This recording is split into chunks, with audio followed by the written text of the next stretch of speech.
এখন যখন আদালত জুলাই জাতীয় সনদ আদেশটাকেই অবৈধ নয় কেন এমন প্রশ্ন তুলে বসলো, গণভোট অধ্যাদেশ অবৈধ নয় কেন, মানে গণভোটেরই কোনো সাংবিধানিক ভিত্তি নাই এমন প্রশ্ন তুলে বসলো, তখন সত্যিই আগামীতে পুলিশ হত্যার যে বিচার হবে গত কয়েক সপ্তাহ ধরে যে আলোচনা তুঙ্গে, তাতে কোনো সন্দেহ নাই। কারণ জুলাই জাতীয় সনদ অবৈধ হয়ে গেলে সেই দায়মুক্তি অধ্যাদেশকে বৈধ করা যাবে তার কোনো নিশ্চয়তা দেওয়া যাচ্ছে না। তাছাড়া দায়মুক্তি অধ্যাদেশ কেন অবৈধ হবে না নিশ্চিতভাবেও তা নিয়েও আদালতের রিট হবে।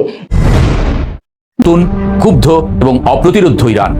সর্বোচ্চ নেতা আয়াতুল্লাহ আলী খামেনির মৃত্যুর পর যে ইরানকে পশ্চিমা বিশ্ব কল্পনা করেছিল এক দুর্বল, নেতৃত্বহীন এবং দিকভ্রান্ত রাষ্ট্র হিসেবে, সেই ইরান এখন আবির্ভূত হয়েছে এক চরম বিধ্বংসী রূপে। পশ্চিমা বিশ্ব, বিশেষ করে যুক্তরাষ্ট্র এবং ইসরায়েল ভেবেছিল খামেনির পতনের সাথে সাথেই বুঝি ইরানের ইসলামী প্রজাতন্ত্রের ভিত তাসের ঘরের মতো ধসে পড়বে। কিন্তু তাদের সেই হিসেব নিকেশ আক্ষরিক অর্থেই বুমেরাং হয়ে ফিরে আসছে। বাস্তব চিত্র সম্পূর্ণ ভিন্ন এবং ইসরায়েলের জন্য চরম ভয়াবহ। দর্শক, 2024-এর জুলাই আগস্টের যে আন্দোলন, সেই আন্দোলন পরবর্তী সময়ে বাংলাদেশে মামলার সম্ভবত রেকর্ড হয়েছে। 1-1.5 বছরে এত মামলা এর আগে কখনো বাংলাদেশের ইতিহাসে হয়েছে কিনা সেটা নিয়ে গবেষণা করার একটা ব্যাপার থাকতেই পারে। সেই মামলার মধ্যে বহু ভুয়া মামলা হয়েছে এবং সেই ভুয়া মামলা যে হয়েছে সেটা অন্তর্বর্তীকালীন সরকারের যিনি আইনমন্ত্রী ছিলেন, আইন উপদেষ্টা ছিলেন আসিফ নজরুল, তিনি স্বীকারই করে গিয়েছেন যে মামলার ব্যবসা হয়েছে। এবং আমরা দেখেছি যে আদালতে যত মামলা হয়েছে সেই মামলার বেশিরভাগ মামলা, অন্তত 60% মামলা ভুয়া মামলা, 90% বাকি যে মামলাগুলো, যেগুলো রিয়েল মামলা, মানে মামলার সাবজেক্টটা রিয়েল, সেই মামলার 90% আসামি হচ্ছে ভুয়া আসামি। আদালতে এই যে মামলাগুলো হয়েছে সেই ব্যাপারে পিবিআইয়ের রিপোর্টে আমরা ইউনূস সরকারের আমলেই সেই তথ্য পেয়েছিলাম। সেই ইতিহাসটা এখনো চলছে। এবারে দেখা গেল যে শেখ হাসিনা, ওবায়দুল কাদের, আসাদুজ্জামান খান কামাল, এই 3 বড় নেতা সহ আওয়ামী লীগের অন্তত 494 জনকে ভুয়া মামলা থেকে অব্যাহতি দেওয়ার ঘটনা ঘটেছে। এবং সেই ভুয়া মামলাটা এমনই যে একটা মামলা 2-3 জায়গায় করা হয়েছে, একই মামলা 2-3টা করা হয়েছে। এভাবে মামলার সংখ্যা সারা দেশে হাজার হাজার হয়ে গেছে। কোন তথ্য উঠে আসলো এবং ঘটনাটা ঘটেছে রাজধানী ঢাকাতে। চলুন একটু জেনে দেখি গণমাধ্যমে কি তথ্য উঠে আসলো। শেখ হাসিনা সহ 494 জন আসামিকে অব্যাহতি দেওয়া হলো মামলা থেকে এবং মামলা বাতিল হয়ে গেল। ব্যাপারটা কেন ঘটলো? এই মেটিকুলাস ডিজাইনটা প্রফেসর ইউনূসের আমলে যেটা হয়েছিল, সেই ডিজাইনগুলো একের পর এক যদি এখন বেরিয়ে আসে তাহলে কোন অবস্থা হবে, অন্তত মানে গ্রহণযোগ্যতার দিক থেকে প্রফেসর ইউনূসের কার্যক্রম, সেগুলো হয়তো বড় ধরনের প্রশ্ন তৈরি করবে। সেই আলোচনাই করবে এই ভিডিওতে। বাবিয়ে বাড়িতে মিলাদ দিছে, আইও দুপুর বেলা কুদুর খাইবা, আমাকে কি কটা রাতা মুরকার আনছে, জুমার দিন রোজা রমজানের দিন তুমি কি বলো, কাছে তুমি রাতের বেলা খাইও, সমস্যা নাই। আর কেন ভাবি রাতা কুরবানি দিছে? ভাবির বক্তব্য হচ্ছে দুবাইরে যদি ইরান বাটাম দিতে পারে তাহলে ভাবি রাতা মুরকা জব দেবে। এখন এরকম ভাবির মতন মতাদর্শে কারা কারা আছেন? এখন কেন ভাবি দুবাইয়ের প্রতি ক্ষিপ্ত মুসলিমের বই? ঠিক এই লজিকে আমার মনে হয় অনেকেই যারা মনে করবেন সহমত আছেন, ভালো লাগলে শেয়ার করবেন। বাংলাদেশের বোধ বুদ্ধি সম্পন্ন মানুষ ঠিক যেমনটা ধারণা করেছিলেন ঘটনা ঠিক সেভাবেই এগুচ্ছে। মানে জুলাই জাতীয় সনদের নামে যে মাসের পর মাসব্যাপী সংস্কার নাটক ঘরে বসে আমেরিকা থেকে উড়িয়ে আনা আলী রিয়াজের তত্ত্বাবধানে ইউনূস সরকার পরিচালনা করেছেন, সেই জুলাই জাতীয় সনদ যে বিএনপি সংখ্যাগরিষ্ঠতা পেয়ে নির্বাচনে বিজয়ী হয়ে এলে কোনোভাবেই কোথাও কোনো জায়গা পাবে না, সেটা যেমন বোঝা গিয়েছিল, ঠিক তেমনি জানাই ছিল আবার এই জুলাই জাতীয় সনদ নাটকের উত্থাপন যে কারণে, যে 72-এর সংবিধান ছুঁড়ে ফেলতে হবে, বাংলাদেশের সংবিধান নতুন করে লিখতে হবে, গণপরিষদ গঠন করতে হবে গণভোটের মাধ্যমে এবং নতুন করে সংবিধান রচনা করে রিসেট বাটনে চাপ দিয়ে নতুন রাষ্ট্র পরিচালনার নীতি, নতুন বন্দোবস্ত কায়েম করতে হবে। তো সেই রাজনীতির আবার যারা মুখ্য নেতৃত্বে, জামায়াতে ইসলামী, জাতীয় নাগরিক পার্টি, তারা যদি ক্ষমতায় আসে তাহলে ওই জুলাই জাতীয় সনদে কি আছে না আছে ব্যাপার না, সংবিধান বলে আর কিছু থাকবে না, নতুন করে তারা সংবিধান রচনা করে রিসেট বাটনে চাপ দিয়ে তাদের বন্দোবস্ত অনুযায়ী সংসদ পরিচালনা, সংবিধান লেখা শুরু করবে।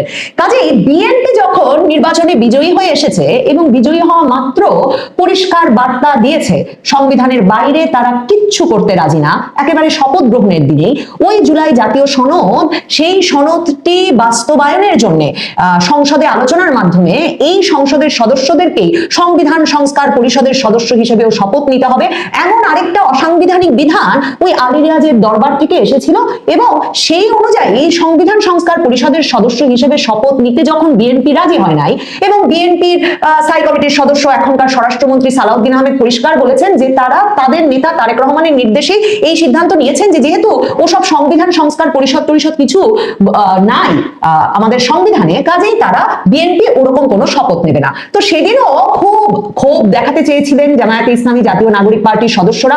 তারা বলেছিলেন বিএনপি যদি সংবিধান সংস্কার পরিষদের সদস্য হিসেবে শপথ না নেয় আমরা কোনো শপথই নিব না, মানে সংসদটাকে অকেজো করে ফেলবেন, সংসদ সদস্য হিসেবে আর শপথ নেবেন না। পরে সে সিদ্ধান্তে কয়েক ঘন্টাও তারা আর অটল থাকতে পারেন নাই, ঠিকই সময় মতো এসে সংসদে শপথ নিয়েছেন, তারা সংসদ সদস্য হিসেবেও শপথ নিয়েছেন, সংবিধান সংস্কার পরিষদের সদস্য হিসেবেও শপথ নিয়েছেন। এরপরেও এই গত কয়েক সপ্তাহে তারা বারবার নানা রকম হুঙ্কার ছাড়ার চেষ্টা করেছেন যে বিএনপিকেও সংবিধান সংস্কার পরিষদের সদস্য হিসেবে শপথ নিতে হবে, বিএনপিকে দ্রুততম সময়ে জুলাই জাতীয় সনদ বাস্তবায়ন করতে হবে। কিন্তু আজকে আদালত যে সিদ্ধান্ত দিয়েছে বা যে অবস্থান নিয়েছে তাতে পরিষ্কার সংসদে এই জুলাই জাতীয় সনদ নিয়ে আলোচনা, সংবিধান সংস্কার পরিষদ নিয়ে আলোচনার সুযোগ পেতে পেতে জামায়াতে ইসলামী জাতীয় নাগরিক পার্টির মতো দলগুলোর মাসের পর মাস পেরিয়ে যাবে।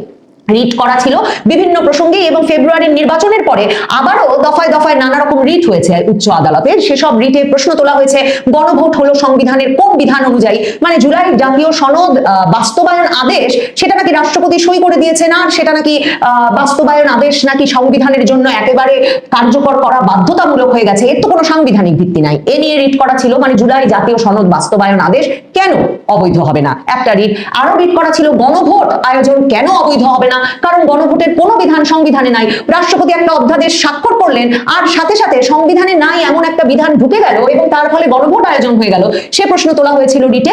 আজকে আদালত সুস্পষ্টভাবে এই প্রশ্ন তুলেছেন যে কেন জুলাই জাতীয় সনদ বাস্তবায়ন আদেশ আর গণভোট অধ্যাদেশ অবৈধ হবে না, এবং এই রুল জারি করে হাইকোর্ট বলেছেন মন্ত্রিপরিষদ সচিব, আইন সচিব, সংসদ সচিবালয়ের সচিব, প্রধানমন্ত্রীর মুখ্য সচিব, প্রধান নির্বাচন কমিশনার সহ সংশ্লিষ্টদের 4 সপ্তাহের মধ্যে এই রুলের জবাব দিতে হবে। তার মানে আদালতে এর নিষ্পত্তি না হওয়া পর্যন্ত এ নিয়ে সংসদের ভেতরে বাইরে, আদালতের বাইরে যে কোনো জায়গায় কথা বলা আইনের লঙ্ঘন হবে, আদালতের অবমাননা হবে, এবং এর নিয়ে মানে আদালত যে বিষয়টা নিষ্পত্তি করবেন সে নিয়ে অযথা বিতর্ক তোলা, আন্দোলন তোলা সবই এক রকমের আদালতের আদেশের বিরুদ্ধে গিয়ে দাঁড়ানো হবে। আদালতে এই রিট মামলার প্রাথমিক শুনানি করে বিচারপতি রাজিক আল জালিল এবং বিচারপতি মোহাম্মদ আনোয়ারুল ইসলাম শাহিনের হাইকোর্ট বেঞ্চ মঙ্গলবার এই রুল জারি করেছেন। রিটকারী পক্ষের আইনজীবীরা শুনানিতে বলেন যে সংবিধান অনুযায়ী রাষ্ট্রপতির আদেশে সংবিধান সংস্কারের কোনো সুযোগ নেই, দেশের সার্বিক পরিস্থিতি বিবেচনায় সংসদে সংবিধান সংস্কারের বিষয়ে সিদ্ধান্ত নেওয়া হয়। এবং অন্যদিকে রিটের বিপক্ষের আইনজীবীরা বলেন যে গণভোট অধ্যাদেশ অসাংবিধানিক হলে ত্রয়োদশ জাতীয় সংসদ নির্বাচন নিয়েও প্রশ্ন উঠবে। কিন্তু মনে রাখতে হবে যে এই যে রাষ্ট্রপতির আদেশে সংবিধান সংস্কারের কোনো সুযোগ নেই, এ কথা কিন্তু বিএনপি এমনকি সংবিধান সংস্কার পরিষদের যে সভাগুলো বসছিল আলী রিয়াজের দরবারে তখনও তারা বারবার বলেছে যে এভাবে সংবিধান সংস্কার ঘরের ভিতর বসে করে ফেলা যায় না, এই সংবিধান সংস্কারের যা যা প্রয়োজনীয় উদ্যোগ সেগুলো সংসদ নির্বাচনের পর সংসদে আলোচনার ভিত্তিতে নিতে হবে। কিন্তু ইউনূস সরকার, জামায়াতে ইসলামী এবং জাতীয় নাগরিক পার্টির সমর্থনে এই মানে পুরো কার্যক্রম, এই প্রকল্প চালিয়েই যেতে থাকে। বিএনপি আসলে অপেক্ষা করছিল একরকম রাজনৈতিকভাবে যে নির্বাচনের সংখ্যাগরিষ্ঠতা পেয়ে আসবে এবং তারপর যখন আদালতে এই রিটগুলো উঠবে, যেই রিটগুলো ইউনূস সরকারের আমলে ওঠালে আদালতের যে পরিস্থিতি ছিল সেই পরিস্থিতিতে আসলে কোনো মানে হালে পানি পেত না। কারণ দেখেন এই আদালতেই কিন্তু এমনকি গণভোট এবং সংসদ নির্বাচনের তফসিল অবৈধ হবে না কেন, ইউনূস সরকারকে অবৈধ ঘোষণা করা হবে না কেন, কারণ একটা অন্তর্বর্তীকালীন সরকারের কোনো বিধান সংবিধানে নাই। এই অসাংবিধানিক সরকারের নির্বাচন কমিশন কি সত্যি নির্বাচনের তফসিল দিতে পারে?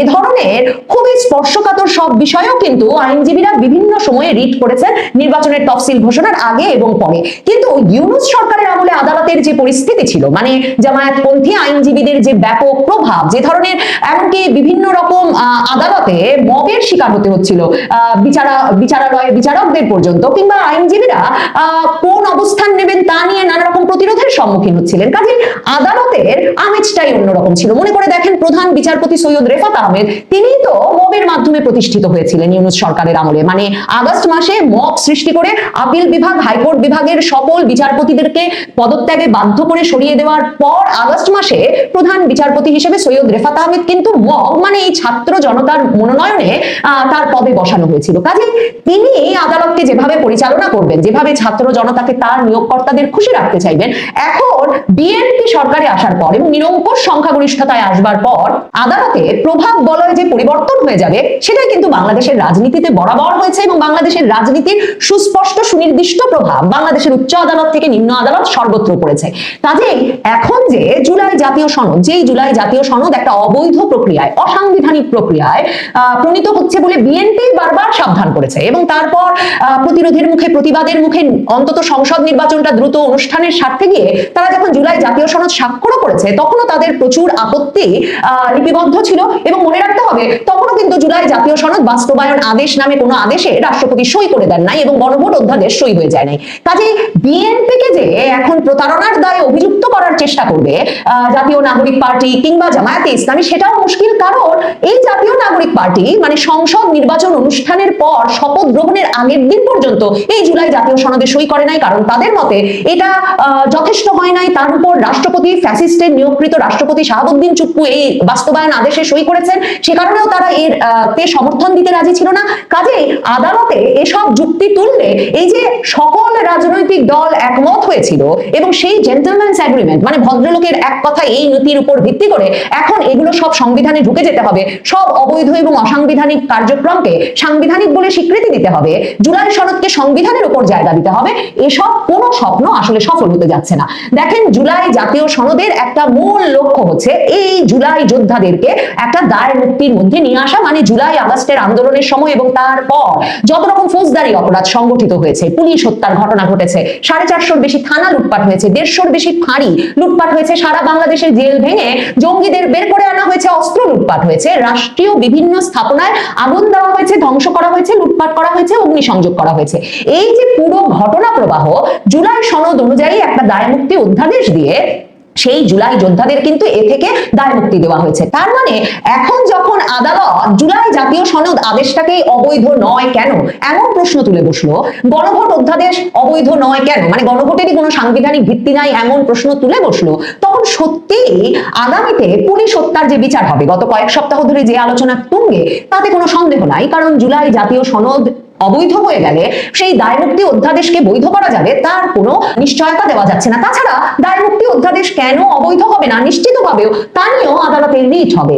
এবং সবচেয়ে বড় যে রাজনৈতিক বিজয়টা বিএনপি সরকার এর মাধ্যমে অর্জন করলো, সেটা হচ্ছে ওই যে সংসদের প্রথম অধিবেশন থেকে এই পুরো বিষয়টাকে কেন সংবিধান সংস্কার পরিষদে শপথ নেয় নাই বিএনপি, কেন জুলাই জাতীয় সনদ স্বাক্ষর করার পরেও বাস্তবায়ন হচ্ছে না, এসব নিয়ে যে একটা বাড়াবাড়ি এবং বিতর্ক তুলে সংসদকে সংসদের স্বাভাবিক প্রক্রিয়া চালিয়ে যেতে বাধাগ্রস্ত করার যে একটা শঙ্কা বা সম্ভাবনা ছিল, বিএনপি সরকারি দল হিসেবে তার সম্ভাবনাকে একেবারে অঙ্কুরে বিনষ্ট করে দিয়েছে। মানে ওই যে তারেক রহমানের প্রথম রাতে বিড়াল মারা কর্মসূচির আরেকটি অত্যন্ত গুরুত্বপূর্ণ পদক্ষেপ অর্জিত হলো আদালতের এই রুল জারির মাধ্যমে যে কেন জাতীয় জুলাই সনদ বাস্তবায়ন আদেশ আর গণভোট অধ্যাদেশকে অবৈধ করা হবে না। আদালত শুধু এ বিষয়ে রুল জারি করেছে তাই নয়, আদালতে এমন রিটও করা হয়েছিল যে এই যে সংবিধান সংস্কার পরিষদের সদস্য হিসেবে শপথ নেওয়ার যে চিঠি দেওয়া হয়েছে, সেই চিঠি এই 11 ফেব্রুয়ারি সংসদ সদস্যদেরকে দেওয়া এই চিঠি কেন সংবিধানের সঙ্গে সাংঘর্ষিক ও বাতিল বলে ঘোষণা করা হবে না।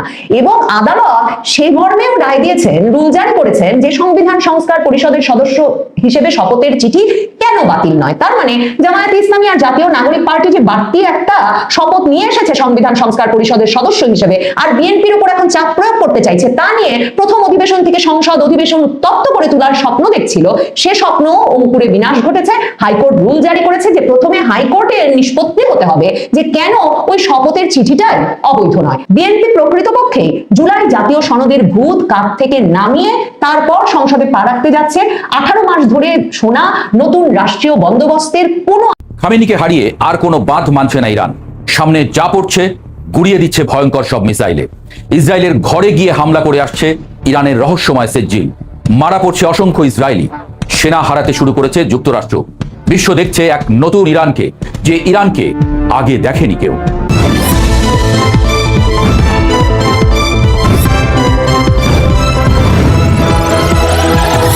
মধ্যপ্রাচ্যের বুকে এক অভূতপূর্ব প্রলয়ঙ্করী ঝড়ের জন্ম হয়েছে, যার কেন্দ্রস্থল দম্ভ ভরে দাঁড়িয়ে আছে এক নতুন, ক্ষুব্ধ এবং অপ্রতিরোধ্য ইরান। সর্বোচ্চ নেতা আয়াতুল্লাহ আলী খামেনির মৃত্যুর পর যে ইরানকে পশ্চিমা বিশ্ব কল্পনা করেছিল এক দুর্বল, নেতৃত্বহীন এবং দিকভ্রান্ত রাষ্ট্র হিসেবে, সেই ইরান এখন আবির্ভূত হয়েছে এক চরম বিধ্বংসী রূপে। পশ্চিমা বিশ্ব, বিশেষ করে যুক্তরাষ্ট্র এবং ইসরায়েল ভেবেছিল খামেনির পতনের সাথে সাথেই বুঝি ইরানের ইসলামী প্রজাতন্ত্রের ভিত তাসের ঘরের মতো ধসে পড়বে। কিন্তু তাদের সেই হিসেব নিকেশ আক্ষরিক অর্থেই বুমেরাং হয়ে ফিরে আসছে। বাস্তব চিত্র সম্পূর্ণ ভিন্ন এবং ইসরায়েলের জন্য চরম ভয়াবহ। খামেনির মৃত্যু যেন এক ঘুমন্ত বিশাল আগ্নেয়গিরিকে জাগিয়ে তুলেছে, যার তপ্ত লাভায় এখন পুড়ে ছারখার হচ্ছে শত্রুদের সমস্ত অহংকার আর রণকৌশল। শোককে বারুদে পরিণত করে ইরানের রেভলিউশনারি গার্ড কোর বা আইআরজিসি এবং বাসিজ বাহিনী এমন এক মরণপণ প্রতিরোধ এবং সর্বগ্রাসী আক্রমণের সূচনা করেছে যা দেখে থমকে গেছে পুরো বিশ্ব।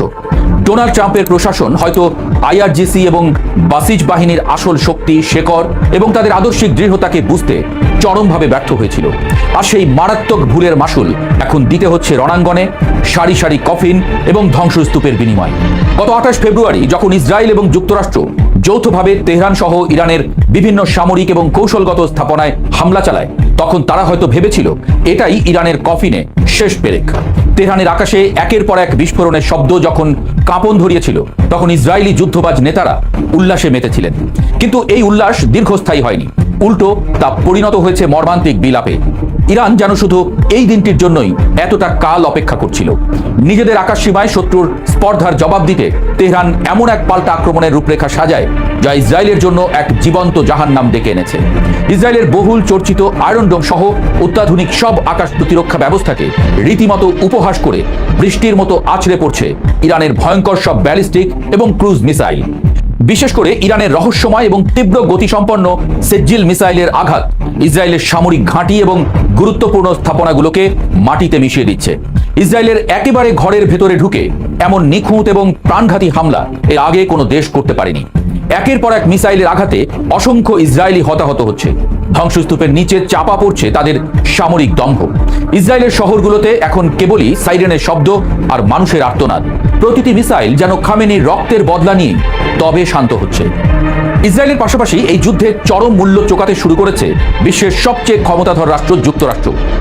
সেন্টকমের আনুষ্ঠানিক বিবৃতিতেই স্বীকার করে নেওয়া হয়েছে যে ইরানের ভয়াবহ সামরিক অভিযানে ইতোমধ্যে অন্তত 3 জন মার্কিন সেনার মৃত্যু হয়েছে। আহতের সংখ্যাও কম না। মধ্যপ্রাচ্যে মার্কিন বাহিনীর জন্য এটি এক বিশাল ধাক্কা এবং চরম অপমানের বিষয় বলেই মনে করছেন সমরবিদরা। যারা ভেবেছিলেন ইরানের ভূখণ্ডে দূর থেকে হামলা চালিয়ে তারা অনায়াসে পার পেয়ে যাবে, তাদের জন্য এই মার্কিন সেনাদের মৃত্যু একটি সুস্পষ্ট এবং রূঢ় বার্তা। ইরান এখন আর কেবল ফাঁকা হুমকি দেয় না, তারা সরাসরি আঘাত করতে জানে এবং সেই আঘাত কতটা প্রাণঘাতী এবং নিখুঁত হতে পারে তা গোটা বিশ্ব এখন নিজ চোখে দেখছে। ট্রাম্প প্রশাসনের যাবতীয় হিসাব নিকাশ যেন পুরোপুরি পাল্টে গেছে। মধ্যপ্রাচ্যের মার্কিন ঘাঁটিগুলো এখন আর কোনোভাবেই নিরাপদ নেই। প্রতিটি মুহূর্ত কাটছে চরম আতঙ্কে আর মৃত্যুর ভয়ে। নতুন ইরানের এখন আর প্রতিরক্ষামূলক নয়, উল্টো চরম আক্রমণাত্মক হয়ে উঠেছে। তারা বুঝিয়ে দিচ্ছে মার্কিন সামরিক বাহিনীর শক্তিমত্তাকে সরাসরি চ্যালেঞ্জ করে ইরান প্রমাণ করেছে যে এই অঞ্চলে তাদের টেক্কা দেওয়ার মতো দুঃসাহস দেখানোটা পশ্চিমাদের জন্য কতটা আত্মঘাতী হতে পারে। রণাঙ্গনে এই মারমার কাটকাট পরিস্থিতির পাশাপাশি ইরান এমন এক স্নায়ুবিক এবং অর্থনৈতিক যুদ্ধ শুরু করেছে যা পুরো পশ্চিমা বিশ্বকে খাদের কিনারায় দাঁড় করিয়েছে। হরমুজ প্রণালী বিশ্বের জ্বালানি তেলের সবচেয়ে গুরুত্বপূর্ণ এবং স্পর্শকাতর ট্রানজিট রুট এখন পুরোপুরি ইরানের কবজায়। যুক্তরাষ্ট্র ও ইসরায়েলের হামলার জবাবে ইরান হরমুজ প্রণালীতে নিজেদের একচ্ছত্র আধিপত্য এবং বিধ্বংসী সক্ষমতার জানান দিচ্ছে। জ্বালানি তেলের বাজার ইতোমধ্যে চরম অস্থিতিশীল হয়ে উঠেছে। বিশ্ব অর্থনীতিতে দেখা দিয়েছে ব্যাপক আতঙ্ক। প্রতিদিন যে রুট দিয়ে বিশ্বের মোট জ্বালানি তেলের এক বিশাল অংশ পারাপার হয়, সেই রুট এখন ইরানের কড়া এবং রক্তচক্ষুর নজরদারিতে। কয়েকটি জাহাজকে ঠেকিয়েও দিয়েছে তারা। ইরানের এই নীরব অথচ চরম ধ্বংসাত্মক অর্থনৈতিক অস্ত্র পশ্চিমাদের মেরুদণ্ড ভেঙে দেওয়ার জন্য যথেষ্ট। ইরানের এই আগ্রাসী এবং অপ্রতিরোধ্য রূপের সামনে এখন বিব্রতকর হয়ে পড়েছে মার্কিন ইসরায়েল জোট। আন্তর্জাতিক গণমাধ্যমের লাইভ ট্র্যাকার এবং যুদ্ধক্ষেত্রের রিপোর্ট অনুযায়ী উভয় পক্ষের হামলায় নিহতের সংখ্যা লাফিয়ে বাড়ছে, কিন্তু মান সম্মানটা বেশি যাচ্ছে ইসরায়েল এবং মার্কিন যুক্তরাষ্ট্রের। কারণ ইরান এখন এক অস্তিত্ব রক্ষার যুদ্ধে অবতীর্ণ হয়েছে, যেখানে তাদের হারানোর কিছু নেই, কিন্তু পাওয়ার আছে শত্রুর চূড়ান্ত বিনাশ। বাসিজ বাহিনীর লাখ লাখ স্বেচ্ছাসেবী সদস্য এবং আইআরজিসির দুর্ধর্ষ কমান্ডাররা এখন একযোগে ময়দানে নেমেছেন। তাদের চোখে মৃত্যুর বিন্দুমাত্র ভয় নেই, আছে শুধু প্রতিশোধের দাউ দাউ করে জ্বলা আগুন। পশ্চিমা বিশ্লেষকরা যারা এতদিন বড় গলায় বলতেন খামেনির অবর্তমানে ইরান টুকরো টুকরো হয়ে যাবে, গৃহযুদ্ধে লিপ্ত হবে, তারা এখন বোকা বনে গেছেন। তারা অবাক বিস্ময়ে দেখছেন কিভাবে পুরো দেশ এক সুতোয় গাঁথা হয়ে গেছে, নিজেদের ভেতরের সব বিভেদ ভুলে শত্রুর উপর একযোগে ঝাঁপিয়ে পড়ছে। ইসরায়েল এবং যুক্তরাষ্ট্রের প্রতিটি হামলার জবাব দেওয়া হচ্ছে বহুগুণ শক্তিতে, যা কল্পনাও করতে পারেনি তেল আবিব বা ওয়াশিংটন। এই রক্তক্ষয়ী সংঘাত শুধু একটি সাধারণ আঞ্চলিক যুদ্ধ নয়, এটি মধ্যপ্রাচ্যের ক্ষমতার ভারসাম্য চিরতরে বদলে দেওয়ার এক চূড়ান্ত টার্নিং পয়েন্ট। ইসরায়েল এতদিন যে সামরিক শ্রেষ্ঠত্ব এবং প্রযুক্তির অহংকার করত, ইরানের টানা বিরামহীন মিসাইল হামলায় সেই অহংকার আজ ধুলোয় লুটিয়ে পড়েছে। মার্কিন যুক্তরাষ্ট্রের মতো পরাশক্তিও আজ নিজেদের সেনাদের কফিন গুনতে বাধ্য হচ্ছে। খামেনিবিহীন ইরান কোনো নেতৃত্ব শূন্য বা দুর্বল রাষ্ট্র নয়, উল্টো তা যেন শিকল ছিঁড়ে বেরিয়ে আসা এক মুক্ত লাগামহীন সিংহ, যাকে থামানোর কোনো মন্ত্র হয়তো পশ্চিমাদের জানা নেই। বিশ্ব রাজনীতি, কূটনীতি এবং সমরনীতির সমস্ত প্রচলিত ছক উল্টে দিয়ে ইরান এক নতুন ইতিহাস রচনা করেছে। তারা প্রমাণ করছে তারা চাইলেই যে কোনো মুহূর্তে শত্রুর ঘরে ঢুকে এমন ধ্বংসলীলা চালাতে পারে যা আগামী শত শত বছর ইতিহাসে লেখা থাকবে। এখন একটাই জল্পনা, ইরানের এই নতুন বিধ্বংসী এবং ভয়ঙ্কর শক্তির তাণ্ডব ঠিক কোথায় গিয়ে থামবে? ইসরায়েল কি পারবে নিজেদের তৈরি করা এই জাহান্নাম থেকে নিজেদের বাঁচাতে, নাকি খামেনির রক্তের বদলা নিতে গিয়ে পুরো মধ্যপ্রাচ্যকেই এক নতুন ধ্বংসস্তূপের উপর দাঁড় করানোর সমীকরণে বাধ্য করবে ইরান? মধ্যপ্রাচ্যের সব বাঘা বাঘা রাষ্ট্রে মিসাইল মেরে পুরো অঞ্চলেই কাঁপন ধরিয়ে দিয়েছে তারা। বিশ্ব এখন এমন এক ইরানকে দেখছে যে ইরানকে আগে কখনো কেউ দেখেনি, যে ইরান আপোষহীন, অপ্রতিরোধ্য এবং চরম বিধ্বংসী। যুদ্ধ বন্ধ হোক, এটাই আমাদের। বলছিলাম 24-এর আন্দোলনকে কেন্দ্র করে ভুয়া মামলার কথা। শত শত ভুয়া মামলা হয়েছে এবং প্রায় সব মামলায় ভুয়া আসামির অভাব নেই। হয়তো একটা ঘটনা ঘটেছে, ধরুন যে আবু সাইদ হত্যাকাণ্ডের মামলা হয়েছে, সেই মামলায় সব আসামি যাদের নাম দেওয়া হয়েছে তারা কি সবাই অভিযুক্ত? এরকম সারা বাংলাদেশে যে হাজার হাজার মামলা হয়েছে, প্রায় সমস্ত মামলাতেই শত শত ভুয়া আসামি করা হয়েছে এবং অজ্ঞাত আসামির নামের তালিকার সুযোগ নিয়ে পুলিশ যাকে ইচ্ছা তাকে যে মামলায় ইচ্ছা সেই মামলায় ঢুকিয়ে দিয়েছে এবং ঢুকিয়ে দেওয়ার ব্যবস্থা করেছে, যেটা একেবারে নিত্যনৈমিত্তিক ব্যাপার হয়ে দাঁড়িয়েছিল প্রফেসর ইউনূস সরকারের আমলে। এবার যে তথ্যটা উঠে এসেছে, চ্যানেল ওয়ানের এই ফটোকার্ডটা দেখে নিন, সেখানে বলা হচ্ছে হাসিনা, কাদের, কামাল সহ সব আসামিকে অব্যাহতির সুপারিশ করেছে একেবারে চার্জশিটে। বিডি নিউজ 24 বলছে তাদের শিরোনামে, সেটাও দেখে নিন। সেখানে বলা হচ্ছে একই ঘটনায় 2টি করে হত্যা মামলা, হাসিনা, কাদের সহ 494 জন আসামিকে অব্যাহতি। তার মানে এই ঘটনাগুলো বলে দেয় প্রফেসর ইউনূস সরকারের আমলে মামলাবাজির ক্ষেত্রে কি মেটিকুলাস ডিজাইন হয়েছে এবং এই মামলাবাজির ব্যবসাটা স্বয়ং আইনমন্ত্রীও করেছেন, বিভিন্নভাবে করেছেন। এই অভিযোগগুলো দুদকে যাচ্ছে, সেরকম খবর আমরা এখন গণমাধ্যমে দেখছি। বিডি নিউজ 24 বলছে যে ঢাকার মেট্রোপলিটন ম্যাজিস্ট্রেট মোহাম্মদ এহসানুল ইসলাম প্রতিবেদন জমা দেওয়ার পর পরবর্তী দিন 2রা মার্চ ঠিক করেছিলেন এবং সেই প্রতিবেদন জমা দিয়েছে থানা থেকে তদন্তকারী কর্মকর্তা, তিনি এই আসামিদের বিগ ফিশদের অব্যাহতি দেওয়ার সুপারিশ করেছেন। কারণটা হচ্ছে যে একই মামলা একাধিকবার করা হয়েছে, একাধিকবার করে ভুয়াভাবে এই মামলা নিয়ে বাণিজ্য করা হয়েছে, এখানে টাকা পয়সার লেনদেন হয়েছে, অনেক কিছু হয়েছে, সেই তথ্যগুলো উঠে এসেছে। কি বলছে? জুলাই আন্দোলনের সময় ঢাকার ভাটারা থানায় 3টি পৃথক হত্যা মামলা থেকে ক্ষমতাচ্যুত প্রধানমন্ত্রী শেখ হাসিনা, আওয়ামী লীগের সাধারণ সম্পাদক ওবায়দুল কাদের সহ 494 জনকে অব্যাহতির সুপারিশ করে আদালতে প্রতিবেদন জমা দিয়েছেন তদন্ত কর্মকর্তারা। প্রতিবেদনে তদন্ত কর্মকর্তারা বলেছেন 3টি হত্যা মামলাতেই তথ্যগত ভুল আছে। নিহত 3 ব্যক্তি হলেন ট্রাক চালক মোহাম্মদ জাহাঙ্গীর, ওয়াসার পানি লাইনের মিস্ত্রি জাকির হোসেন এবং রমজান মিয়া জীবন, যিনি পেশায় জুতার তৈরির কারখানার একজন কর্মী। মামলা তদন্তে উঠে এসেছে 24 জুলাইয়ে জাহাঙ্গীর, জাকির ও জীবনের মৃত্যুর পর তাদের পরিবারের পক্ষ থেকে হত্যা মামলা দায়ের করা হলেও অন্য 3 ব্যক্তি আরো 3টি মামলা দায়ের করেন। চিন্তা করেছেন, এই মামলা ব্যবসা করার জন্য, পুরোটাই ব্যবসা ফাঁদার জন্য এই কাজটা করেছে। পরিবারের বাইরে ওই 3 ব্যক্তির করা মামলায় দেখানো হয়েছে জাহাঙ্গীর, জাকির ও জীবনের মৃত্যুর স্থান ভাটারা, মামলা হয়েছে ভাটারা থানায়, অথচ পরিবারের করা মামলা ভিন্ন ভিন্ন কথা বলছে। পরিবারের যে মামলা করা হয়েছে সেই মামলায় এক তথ্য, আর ওই ভিন্ন 3 ব্যক্তি যে মামলা করেছেন সেই মামলায় মৃত্যুর জায়গা পর্যন্ত আলাদা বলা হয়েছে। কতটা ভুয়া হলে ব্যাপারটা এমনটা হয়? জাকিরের মৃত্যুর পর তার মা রোকেয়া ওরফে মিছিলি বেগম মামলা করেন কদমতলী থানায়। মামলায় বলা হয়েছে 2024 সালের 21 জুলাই শনির আখড়া থেকে কদমতলী থানার দক্ষিণ দনিয়া গোয়ালবাড়ি মোড় শাহী মসজিদের সামনে দিয়ে বাসায় যাওয়ার পথে গুলিবিদ্ধ হয়ে মারা যান জাকির। আর সরকার পতনের দিন 24-এর 5 আগস্টে গুলিস্তানে বঙ্গবন্ধু এভিনিউতে আওয়ামী লীগের কার্যালয়ের পাশ দিয়ে যাওয়ার সময় জীবনের মাথায় গুলি লাগে। এরপর ঢাকা মেডিকেল কলেজ হাসপাতালে চিকিৎসাধীন থাকায় 2025 সালের 9 অক্টোবর 3টার দিকে মারা যান। এই ঘটনায় তার বাবা জামাল উদ্দিন আদালতে অভিযোগ করেন। আদালতে অভিযোগটি পল্টন মডেল থানা পুলিশকে এজাহার হিসেবে গ্রহণ করার নির্দেশ দেয়।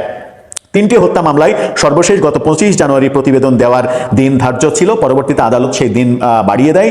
2রা মার্চ করা হয় এবং 2রা মার্চ গতকালকে যে প্রতিবেদন দাখিল করা হয়েছে সেই প্রতিবেদনে বলা হয়েছে যে 3টি মামলার ক্ষেত্রে ডবল মামলা করা হয়েছে এবং ভুয়া মামলা করা হয়েছে। তথ্যগত ভুল, মৃত্যুর জায়গা ভিন্ন বলা হয়েছে, কারণ ভিন্ন বলা হয়েছে, এই ব্যাপারগুলো পুলিশ দেখতে পেয়েছে। জাহাঙ্গীর হত্যা মামলায় যেটা বলা হয়েছে 24-এর জুলাই আন্দোলনের 20 জুলাই ভাটারা থানাধীন কুড়িল জোয়ার সাহারা কেন্দ্রীয় জামে মসজিদের সামনে আওয়ামী লীগ এবং অঙ্গ সংগঠনের নেতাদের হামলায় নাকি তিনি মারা গেছেন। এছাড়া এরপরে যেটা বলা হয়েছে সেটা হচ্ছে জাকির হত্যা মামলা। 2024 সালের 21 জুলাই সন্ধ্যা 6টার দিকে ভাটারার নতুন বাজার এলাকায় 24 বছর বয়সী জাকির হোসেন গুলিবিদ্ধ হন।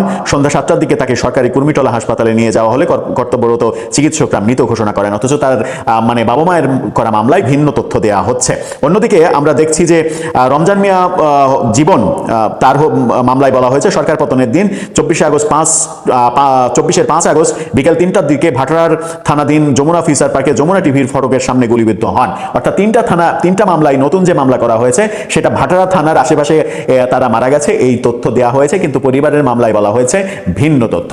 এভাবেই সারা দেশে মামলাবাজির ব্যবসা ফেদে বসেছিল এক শ্রেণীর মামলাবাজরা, যারা নানাভাবে সমন্বয়ক পরিচয় দিয়ে, জুলাই যোদ্ধা পরিচয় দিয়ে, তৌহিদি জনতা পরিচয় দিয়ে ব্যাপারগুলো করেছিল। এবং এই মামলার ক্ষেত্রে, মামলা বাণিজ্যের ক্ষেত্রে আমরা বহু জায়গায় বিএনপির তৃণমূলের অনেকের সংযোগের অভিযোগও বারবার শুনেছি, যে ব্যাপারে বিএনপির তৎকালীন ভারপ্রাপ্ত চেয়ারম্যান এবং বর্তমান চেয়ারম্যান তারেক রহমান সারা দেশে বিএনপি নেতাকর্মীদের এই ধরনের সংগঠন বিরোধী কাজকর্ম করার জন্য 4,500-এরও বেশি নেতাকর্মীকে বহিষ্কার করেছিলেন। দর্শক, আপনার কাছে কি বাবিয়ে বাড়িতে মিলাদ দিছে, আইও দুপুর বেলা কুদুর খাইবা, আমাকে কি কটা রাতা মুরকার আনছে, আমাকে জুমার দিন রোজা রমজানের দিন তুমি কি বলো, কাছে তুমি রাত্রে বেলা খাইও, সমস্যা নাই। আর কেন ভাবি রাতা কুরবানি দিছে? ভাবির বক্তব্য হচ্ছে দুবাইরে যদি ইরান বাটাম দিতে পারে তাহলে ভাবি রাতা মুরকা জব দেবে। এখন এরকম ভাবির মতন মতাদর্শে কারা কারা আছেন? এখন কেন ভাবি দুবাইয়ের প্রতি ক্ষিপ্ত মুসলিমের বয়ে? ঠিক এই লজিকে আমার মনে হয় অনেকেই যারা মনে করবেন সহমত আছেন, ভালো লাগলে শেয়ার করবেন। পয়েন্ট অফ ভিউটা হচ্ছে আরব আমিরাত একমাত্র রাষ্ট্র যারা ইসরায়েলকে স্বীকৃতি দিয়েছে। আরব আমিরাত একমাত্র রাষ্ট্র যারা ইরানের বিপরীতে সর্বোচ্চ লেভেলে মার্কিন যুক্তরাষ্ট্রকে নাড়াচাড়া করছে। আরব আমিরাত একমাত্র রাষ্ট্র যেখানে পশ্চিমা শক্তিগুলো মার্কিন যুক্তরাষ্ট্র, যুক্তরাজ্য, অস্ট্রেলিয়া, ফ্রান্স, জার্মানি এই দেশগুলোর সামরিক বেস, নেভাল ঘাঁটি এই দেশটার মধ্যে আছে। আরব আমিরাত একমাত্র রাষ্ট্র যেখানে সারা পৃথিবীর ব্র্যান্ডগুলো ব্যবসা করে বিলিয়নস অফ ডলার এখান থেকে কামাই নিয়ে যেতেছে। বাট সেই দুবাই বা আরব আমিরাত যখন ইরানের বিরুদ্ধে অবস্থান নেয়, আমার মতন হালকা ব্লুটুথ মুসলিম ভাই, দেখেন হয়তো 5 ওয়াক্ত নামাজ পড়ি না, রোজাও রাখতে পারি না, ব্যবসা করি, আমরা মিছা কথা কই, এখনো অনেক কিছু ভালো লাগে, জীবনটা রঙিন রঙিন ফিল হয়, এরকম ব্লুটুথ মুসলিম যারা আছি তারাও কিন্তু অন্তত ইরান ইস্যুতে বা যখন পশ্চিমাদের সাথে ইসরায়েল ইস্যুতে হয় তখন আমার মনে হয় যে আমাদের ভিতরে থাকা সুপ্ত একটা ইমানি জাজবা জায়গা ওঠে। কেন এতগুলো কথা বললাম? ইরানরে ভাই থামানো সম্ভব না। গতকালকে যিনি প্রতিরক্ষার দায়িত্ব পাইছেন তিনি একটা কথা বলছেন যে হাম সোচ লেঙ্গে, বঙ্গানুবাদ করে দিচ্ছি, অনেকে আবার হিন্দি বোঝেন না, আমরা ভালো লাগে আর কি বলতে, যে আমরা ভাববো, চিন্তা করব কি যে কখন এই যুদ্ধ থামবে, ইরান কি থামাবে নাকি মরবে নাকি মারবে, এটা ইরানের একান্ত ব্যক্তিগত ডিসিশন। তো এবারে টার্গেট করা হয়েছে সংযুক্ত আরব আমিরাতের দুবাইয়ের কাছে অস্ট্রেলিয়ান সেনাবাহিনী। এখন অস্ট্রেলিয়া বলেন, যুক্তরাজ্য বলেন, জার্মানি বলেন, ফ্রান্স বলেন, আমেরিকা বলেন, আরো যারা আছে চামচা, মিনি চামচা, এরা সবাই কিন্তু একটা ইউনিট। তো এই ইউনিটগুলো থেকে আমেরিকা বিকল্প ধরনের অভিযান চালাইতে পারে, কারণ অনেকগুলো দেশ এই যুদ্ধে নিজেরাই সম্পৃক্ত হওয়ার চেষ্টা করছে, এর মধ্যে অস্ট্রেলিয়া একজন। এখন অস্ট্রেলিয়ার সেনাদের যেই ঘাঁটিটা আছে সেখানে ক্ষেপণাস্ত্র হামলা চালিয়েছে ইরান, বলেন মার হাওয়া, চিল্লায় লিখতে পারেন কমেন্টে। তো অস্ট্রেলিয়ার যিনি প্রতিরক্ষা মন্ত্রী আছেন রিচার্ড মার্লেস, তিনি আন্তর্জাতিক গণমাধ্যমকে বলছেন যে গতকালকে রাতে ইরানি বাহিনী আল মিনহাজ যে বিমান ঘাঁটি আছে সেই বিমান ঘাঁটিতে তারা ক্ষেপণাস্ত্র হামলা চালিয়েছে। এই ঘাঁটিটি সংযুক্ত আরব আমিরাতে অবস্থিত এবং সেখানে অস্ট্রেলীয় সেনারা অবস্থান করছেন। মধ্যপ্রাচ্য জুড়ে প্রায় 100 অস্ট্রেলীয় সেনা মোতায়েন রয়েছে, যাদের বেশিরভাগই সংযুক্ত আরব আমিরাতে এই মুহূর্তে অবস্থান করছে। তবে হামলায় তাদের সেনাবাহিনীর তেমন কোনো ক্ষতি হয়নি, আর এখানে টুকিটাকি যে সামরিক বেস আছে, রানওয়ে আছে বা এগুলোতে সামান্য ক্ষতিগ্রস্ত হয়েছে। অন্যদিকে ইরানের সীমান্তের কাছে ইরাকের কুর্দি অঞ্চলের রাজধানী এরবিলেও অভিযান চালিয়েছে ইসরায়েল। অর্থাৎ ইসরায়েলও টেকনিক্যালি একের পর এক হামলা চালাচ্ছে ইরানের আশপাশে যেই থাকে না যে ধরেন একটা ফল গাছ লাগাইলাম, এটা আশেপাশে ছোট ছোট কয়েকটা গাছ থাকে এটাকে সাপোর্টিং দেওয়ার জন্য, তো ওইরকম যে জায়গাগুলো আছে ওইগুলোকে টার্গেট করছে। তবে ইরান স্পষ্ট বলে দিচ্ছে, ইরানের যিনি বর্তমান দায়িত্বশীল প্রতিরক্ষা মন্ত্রী আছেন, যে এই লড়াই দীর্ঘস্থায়ী হবে এবং যারা মধ্যপ্রাচ্যের প্রত্যেকটা রাষ্ট্র যারা ইরানের সার্বভৌমত্ব বিরোধী অবস্থান নিয়েছে, ইরানকে অস্থিতিশীল করেছে, সর্বোচ্চ নেতাকে শাহাদাত করাইছে, তাদের প্রত্যেককে চুন চুনকে মানে হিসাব নিকাশ করা হবে। কথা বলছেন? তো যাই হোক, আমার মনে হয় যে ইরানের একটু আবার এদিকে ধরেন অস্ট্রেলিয়া প্রকাশ্যে কিন্তু এখনো ঘোষণা দেয় নাই, বাট তলে তলে খেলতেছে।